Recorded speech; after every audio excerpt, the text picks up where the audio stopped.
こ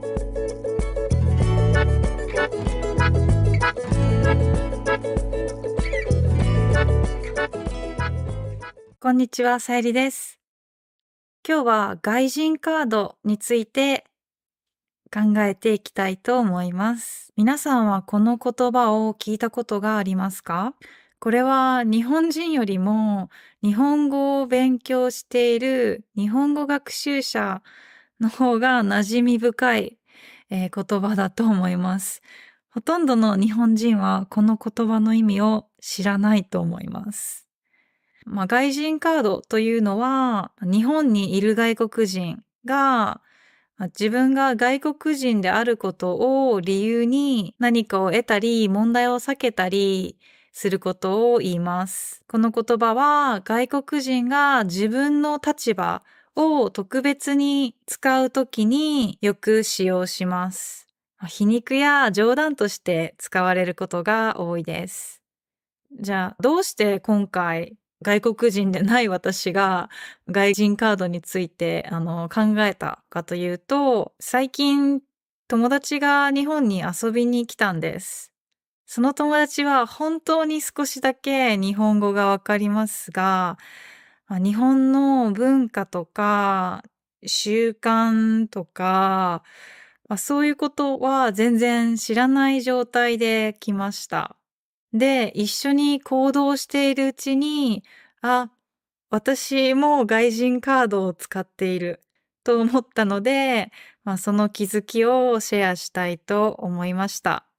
その経験から、どこまで外人カードを使ったらいいのかなっていうことを考えたので、それを話します。もしかして私今外人カード使ってるかもって思った瞬間を話します。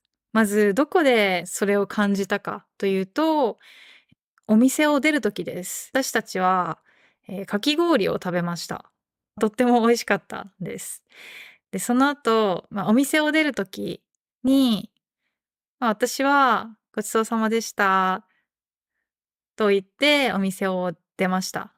でも私の友達は店員さんに美味しかった。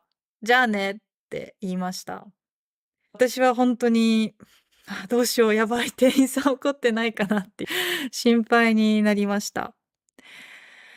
友達はイタリア人なので、多分、チャオの感じで、じゃあねって言っちゃったんだと思います。で、店員さんも結構苦笑いで、優しい方だったので、怒ってはいなかったんですけど、少し驚いている表情でした。苦笑いしながらも、ありがとうございましたと言ってくれました。お店を出た後に私は友達に、この場合は、じゃあね、じゃなくて、ごちそうさまでしたって言った方がいいんだよって、あと、バイバイとかは店員さんに言わないんだよっていうことを伝えました。でも、友達からすると、本気で日本語を勉強していない人なので、ごちそうさまって長いじゃないですか。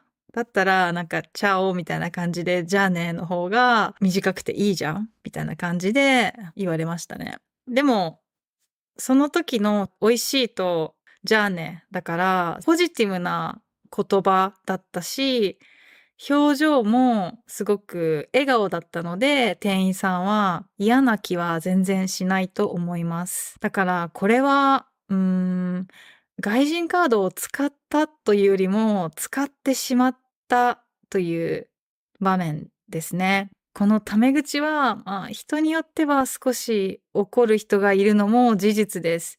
でも大抵の店員さんとかお店の人は怒ることはないと思います。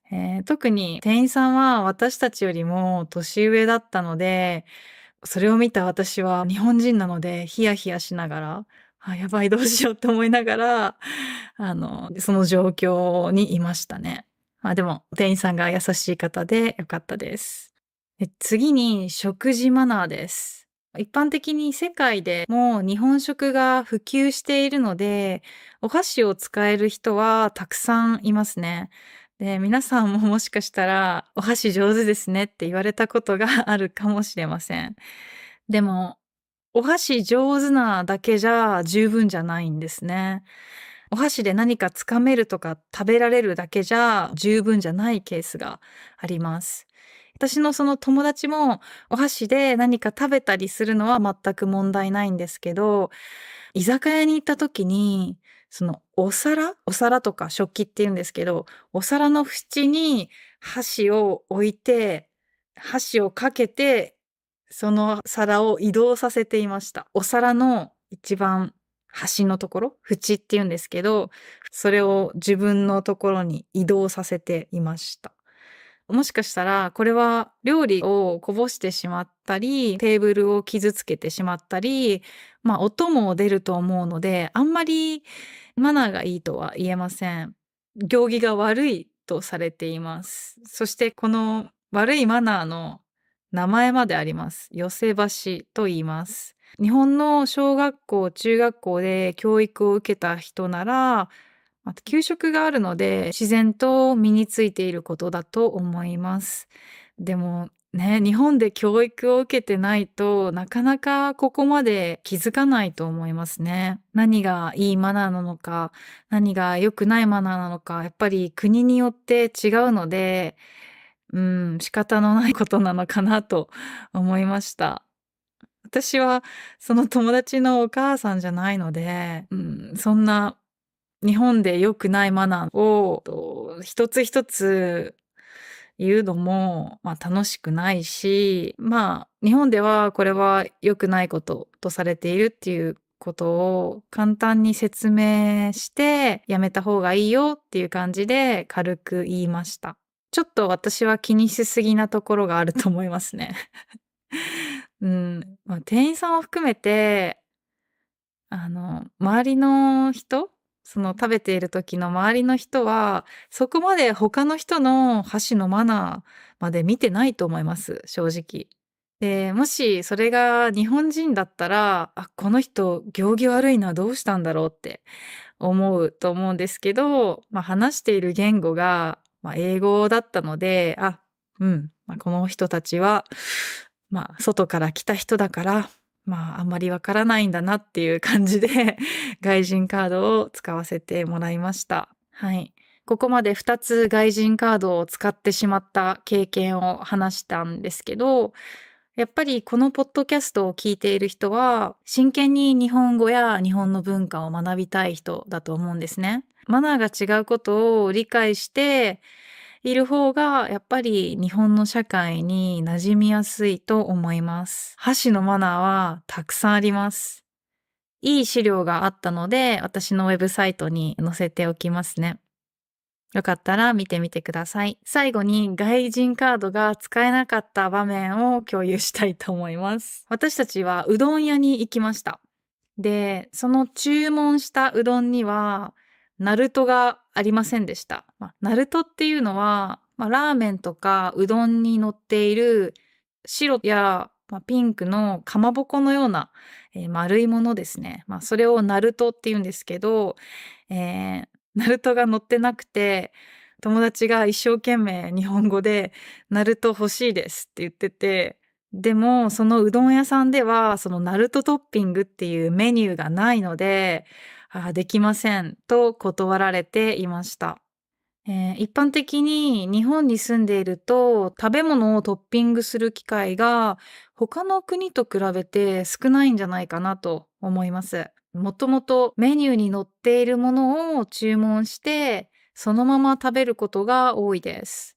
でも私の友達は食べ物をカスタムできるのが普通だと思っていたので、カルチャーショックを受けていました。ここでは特別扱いの外人カードは使えなかったようです。ナルトがなくて少し寂しそうでしたが、美味しくうどんを食べてくれてよかったです。この状況で皆さんならどうしますか？この状況で自分の国の文化と違うからといって、店員さんに文句を言ったり、切れたりする人が少数ではありますが、いますね。多少もやもやする気持ち、100% 満足はしていないかもしれないけど、一般的にトラブルを避けるためには、その国とかお店とかのルールに従うのがいいと思います。皆さんはどう思いますか？もちろん今回のうどんのナルトトッピングと他の状況は全く違うと思います。皆さんのボーダーラインはどこですか？自分の国の文化と違いすぎていて、もやもやしたり、イラッとしたことがありますか？そしてそれはどうやって乗り越えましたか？私はたくさんありますよ。私は外国に住んでいたこともあるし、旅行もたくさんしたことがあるので、はい、かなり経験はあります。皆さんの経験を聞くのを楽しみにしています。はい、今日も最後まで聞いてくれてありがとうございました。ではまた次のエピソードで。バイバーイ。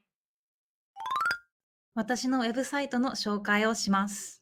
無料コンテンツの紹介。記事には広告なしで無料でアクセスできます。その記事のページ内にはオーディオ、単語、会話の話題が含まれています。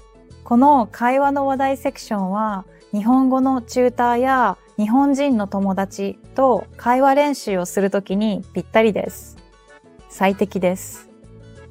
実際に私のオンラインレッスンでもこの毎週のエピソードについて話し合うことがあります。記事の内容や学んだことを実際に使ってみると、その言葉や表現が知っているだけではなくて自分のものになりますよね。だからぜひ使ってみてください。もう一度言います。ここまで紹介したのはすべて無料です。次に、有料会員のシルバーペンギンさん以上になると、ビデオポッドキャストにアクセスできます。ビデオポッドキャストはこのような感じで、話して私の表情と、あといろんな画像や単語のアシストがあるので、もっと深い理解をすることができます。そして、ビデオポッドキャストにはこのように振り仮名がついているので、正しい振り仮名付きの字幕で学習することができます。動画だけではなくて、トランスクリプトも読めます。振り仮名あり、振り仮名なしが選べて、簡単にクリックやタップ一つでコピーすることができます。コピーしてお好きな方法で学習できます。例えば iPad にペーストして自分で手書きのノートを書くのもいいですね。これは最近導入した機能です。有料会員のペンギンさんからいただいたアイディアです。本当にありがとうございます。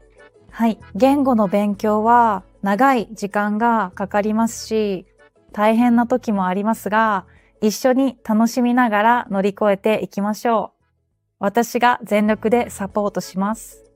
このウェブサイトが皆さんの学習に役立つことを願っています。新しい発見をして一緒に成長しましょう。もしよければ有料会員に登録してください。はい。では今回も最後まで見てくれてありがとうございました。じゃあまたね。バイバーイ。